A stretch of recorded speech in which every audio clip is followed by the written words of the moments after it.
Okay, it's very rare that I discuss the Marvel TV shows, or most TV shows that are not wrestling related. So, the season finale of Season 2 of Marvel's Agents of S.H.I.E.L.D. The first season was virtually almost unwatchable. It was very, very poor. Second season was actually better, really took off after Winter Soldier, didn't tie in really at all to Age of Ultron, and pretty much focused on the fall of S.H.I.E.L.D., also kind of the fall of Hydra, and Inhumans. So, of course, Skye ends up being a very powerful Inhuman. That's what they did for their mid-season break. Everything from mid-season break to here was, well, how do we deal with Skye? What's going on with Skye? Her finding a bunch of other Inhumans. So now all of a sudden we get a 2-part season finale where you can tell they put all of their money into all the different random special effects. So, Raina now pretty much knows, oh, hey, Skye's mom, yeah, you're actually the villain. The person who's going to lead your people to essentially prosperity and freedom is going to be Skye. She is then killed. Skye's mom then essentially leads a massive attack on the S.H.I.E.L.D. compound. While that's going on, the team is split in 2 different directions.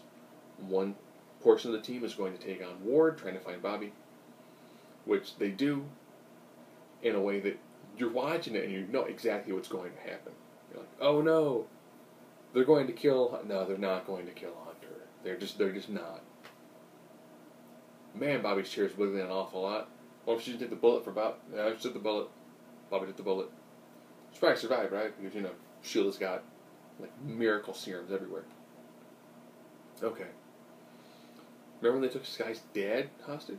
Remember they did that? When he was a free prisoner? So he had someone in Coulson's compound? Yeah, found out that the drug that he was taking, which was freaking everything, and peppermint, needed a little bit of adrenaline to turn him into Mini Hulk. Coulson able to convince Mini Hulk to help him out. Where's Skye's mom at? Well, she's now taken a whole contingent of Inhumans and has gone to the other massive S.H.I.E.L.D. outpost. It pretty much kills and takes over everybody. Until, Lightning Lad realizes, oh man, maybe she's the one who's really the bad person, who wanted us to attack this base and pretty much kill a bunch of defenseless people, and then break the crystals that turn them into stone statues, then fall apart into ash. Alright, so this is the direction we're going. Okay. It's pretty much what the first half kind of ends. Second half. They brought Skye with them. Skye gets broken free by an axe-wielding, armored, angry black man. And it was like, this is your dude. Why didn't you make this guy Luke Cage? He is a giant dude. He has great lines of dialogue. He comes off as like a younger, bigger version of freaking Samuel L. Jackson. If Samuel L. Jackson ever wants to do a film where like he's got a son, you pick this guy. This guy. The guy's awesome. And of course, ends up being that, what was the plan? The plan was to take the little crystals, break the crystals near the air vent, pretty much kill everyone on board, or turn them into Inhumans. Of course, Skye now realizes that her mother is the villain after watching her kill Raina. She gets broken free, which leads to a battle between her and her mother. Her mother, by the way, touches people and sucks out their life. That's how she stays almost forever young. Skye knocks the rest of the crystals into the ocean. Dad shows up, kills Mom.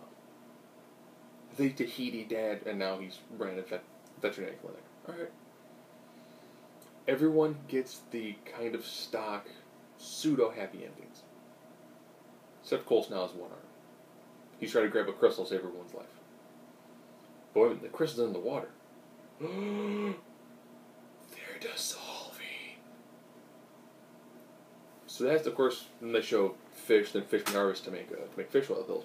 So essentially, the crystals are now having to affect the plankton and the algae, which are the actually create omega-3s, which are then consumed by the fish. We then process the fish to make the oil.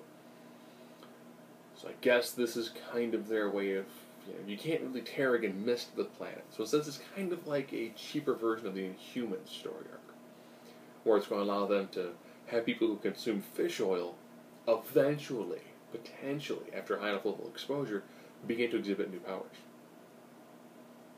So this is the Marvel Cinematic Universe way of having mutants, which is currently the way Marvel is doing it in the comics. The way they killed off almost all of the main important ones, and they're bringing them back as Inhumans or Thanos scientific experiments. All in all, it was a pretty good episode. It did feel like that they had to do enough random stuff, like, okay, what else we got? Ward, alright. Coulson's group, alright. The other group, alright. The Inhumans, alright. We have a lot of random plot threads to try to just weave together into one kind of coherent and just crash everything into each other. Alright. Ward is the new head of Hydra, or the only head of Hydra. So I guess he's the unit head Hydra, which we would just call a snake. Or a serpent.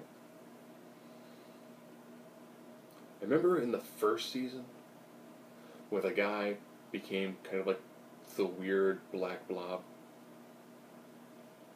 Yeah. They show that black blob a lot.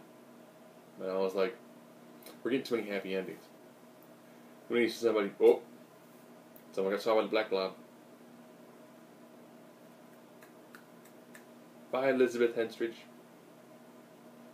Your character went through a lot of random change from being like the good science girl to being the Inhumans are a blight and we need to kill them, to Sky, I bet we need to kill all of them but not you because I care about you, to sucked into the black blob guy. Much better than the first season.